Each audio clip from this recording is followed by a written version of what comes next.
చేస్తాం, రైతును రాజు చేస్తాం, మీకు ఏమాత్రం ఇబ్బందులు లేకుండా మిమ్మల్ని ఆదుకునే బాధ్యత మాదని మరొకసారి రైతాంగానికి హామీ ఇస్తున్నా. తమ్ముళ్ళు, ఇక్కడ మా తమ్ముళ్ళు ఉన్నారు, యువత. ఒక్క విషయం, యువత మాట్లాడే మునుపు నేను ఒక విషయం చెప్పాలి మీ అందరికీ. తమ్ముళ్ళు, ఈరోజు మేము 3 పార్టీలు కలిసి ఇక్కడికి వచ్చాం, అవునా కాదా? ఎవరి కోసం అని నేను మిమ్మల్ని అడుగుతున్నా. ఒక పక్క చూస్తే పవన్ కళ్యాణ్ గారు రాష్ట్రం అంటే ఒక అభిమానం ఉండే నాయకుడు, పేదవాళ్ళకు అండగా ఉండాలనే ఆలోచనతో వచ్చిన వ్యక్తి. రాజకీయాలంటే వ్యాపారం కాదు, సేవాభావం అని చాటి చెప్పిన వ్యక్తి పవన్ కళ్యాణ్ గారు. ఇక్కడ మా జన సైనికులు ఉన్నారు, ఉత్సాహంగా ఉన్నారు. మొట్టమొదటిసారిగా మీరు ఒక్కసారి ఆలోచిస్తే ఆంధ్రప్రదేశ్ రాష్ట్రం నష్టపోతా ఉంది. వైఎస్ఆర్ కాంగ్రెస్ వ్యతిరేక ఓటు చీలకూడదు, అన్ని రాజకీయ పార్టీలు కలిసి పోటీ చేయాలి. ఈ రాష్ట్రాన్ని వైసీపీ విముక్త రాష్ట్రంగా తయారు చేయాలని చెప్పిన వ్యక్తి పవన్ కళ్యాణ్ గారు అని చెప్పి కూడా నేను మీకు తెలియజేస్తున్నా. అలాంటి వ్యక్తి ఈరోజు కలిసి ఒక అలయన్స్ మేమందరం కూడా ఒక జట్టు కట్టాం. రెండోది నరేంద్ర మోడీ గారు ఈ రాష్ట్రాన్ని, ఈ దేశాన్ని ప్రపంచ దేశాల్లో ఒక అగ్రదేశంగా తయారు చేయాలని అనేక కార్యక్రమాలకు రూపకల్పన కల్పించిన వ్యక్తి నరేంద్ర మోడీ గారు. ఈరోజు నేను మొన్న కూడా చెప్పాను, 2047కి భారతదేశం నెంబర్ 1 దేశంగా తయారవుతుంది. ప్రపంచంలో ఉండే భారతీయులు నెంబర్ 1గా తయారవుతారు. అది సాధ్యం నరేంద్ర మోడీ గారి నాయకత్వంలో అని చెప్పి నేను మీకు తెలియజేస్తున్నా. అందుకే ఈరోజు బీజేపీ కేంద్రంలో ఉంది. ఎవ్వరికి అనుమానం అవసరం లేదు, మళ్ళీ వచ్చేది ఎన్డీఏ గవర్నమెంటే కేంద్రంలో. 400 సీట్లు ఎక్కడ వస్తాయి? మన ఆలోచన 160+ ఇక్కడ రావాలి. 24 పార్లమెంట్లు గెలవాలి. అప్పుడే మన అభివృద్ధి జరుగుతుంది. తమ్ముళ్ళు, నష్టపోయిన రాష్ట్రం 13 లక్షల కోట్ల రూపాయల అప్పు తెచ్చాడు. మన నెత్తిన అప్పుల కుంపటుంది. నేను ఒకటి అడుగుతున్నా మిమ్మల్ని, మీ ఇంటి పైన ట్యాంక్ ఉంటుంది, ట్యాంకులో నీళ్లుంటే కొళాయిలో నీళ్లు వస్తాయి, అంతేనా?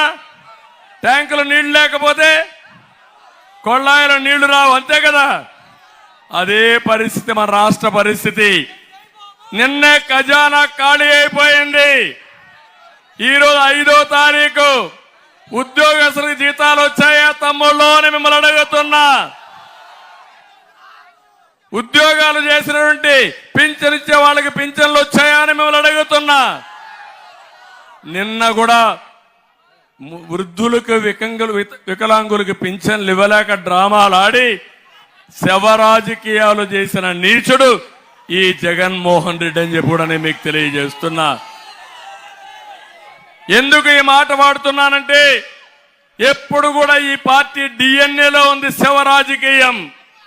తండ్రి చనిపోతే తండ్రి లేని బిడ్డను వచ్చి సానుభూతి పొందాడు. బాబాయిని ఈయనే చంపేసి మా తండ్రి పోయాడు, బాబాయ్ లేడు, ఓటేమని అడిగే పరిస్థితి వచ్చాడు. ఈయన్ని చూస్తే నాకు ఒకటి గుర్తొస్తుంది.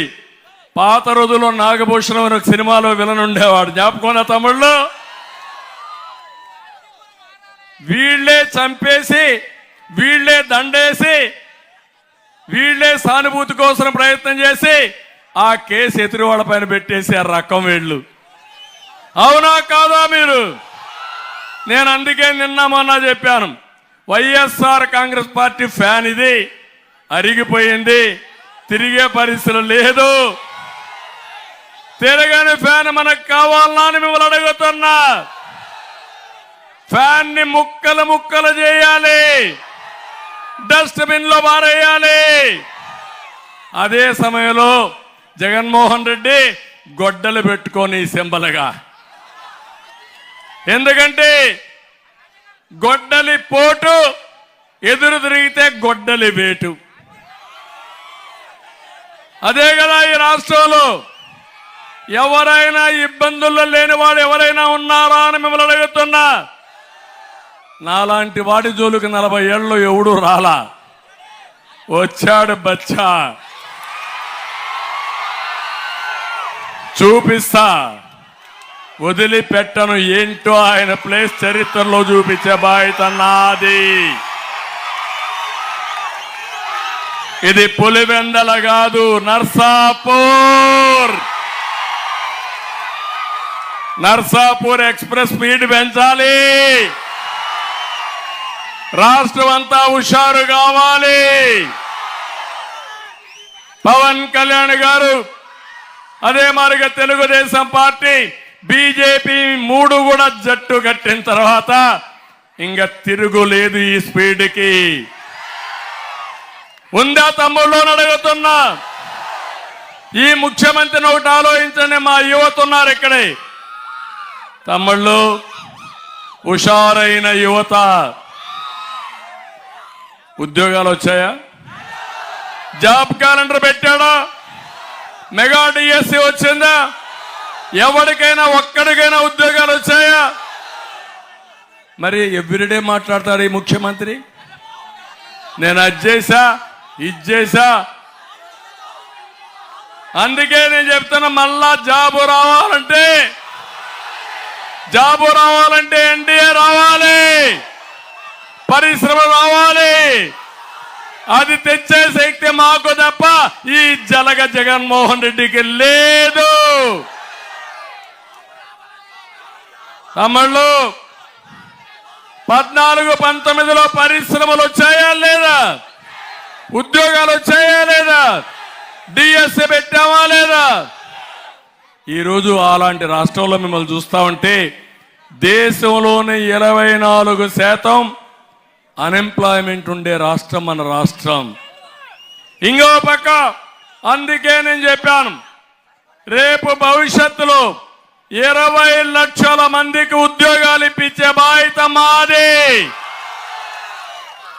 సంవత్సరానికి 4 లక్షలు.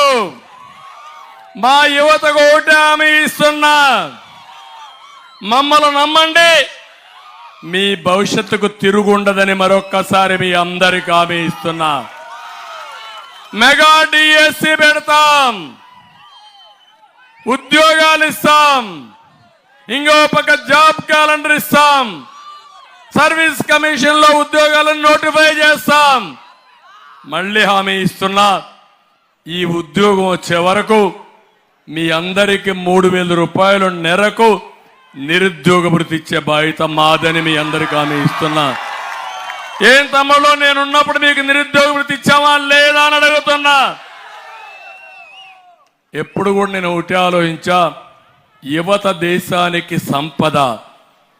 బాగా చదువుకొని తర్వాత కూడా ఈ పేదవాళ్ళ దగ్గర కూలి చేసుకునే తల్లిదండ్రుల పైన మీరు ఆధారపడితే మిమ్మల్ని చూసి వాళ్ళు ఎంత బాధపడతారో మీరు అర్థం చేసుకోవాలి. అందుకే ఒకటే హామీ ఇస్తున్నా, ఎన్డీఏ మేము భరోసా ఇస్తున్నాం, ప్రతి ఒక్క తమ్ముడికి ఉపాధి కల్పిస్తాం. ఈ నర్సాపూర్లో ఉండేవాళ్ళు సగం మంది హైదరాబాద్, బెంగళూరు, అమెరికాలో ఉన్నారు. ఇక్కడే కొవ్వలేతిరాజు రామ్మోహన్ నాయుడు ఉన్నాడు, మొన్నే అమెరికాకు పోయాడు, మళ్ళా నా మీటింగ్ ఉందని మళ్ళా పరిగెత్తా వచ్చాడు. ఒక 2 ఏళ్లలో ఒక 30 సార్లు అక్కడికి ఇక్కడికి తిరిగేశాడు. అంటే అమెరికా నర్సాపూర్ ఎట్లుందంటే నర్సాపూర్ భీమవరం మారిగా తయారైంది. అలాంటి మీలో సమర్థులు ఉన్నారా లేదా అని మిమ్మల్ని అడుగుతున్నా. ఇప్పుడు ఉద్యోగాలు వచ్చే 5 ఏళ్లలో కానీ ఒకటి మాత్రం తెచ్చాడు. ఏం తెచ్చాడు గెస్ చేయండి. ఏం తమ్ముళ్ళు, గంజాయి తెచ్చాడా లేదా? ఇక్కడ జే బ్రాండ్ లిక్కర్ తెచ్చాడా లేదా? ఇక్కడ డ్రగ్స్ వచ్చాయా లేదా ఈ ఊరికి? తమ్ముళ్ళు మా తమ్ముడు రెడీగా ఉన్నాడు.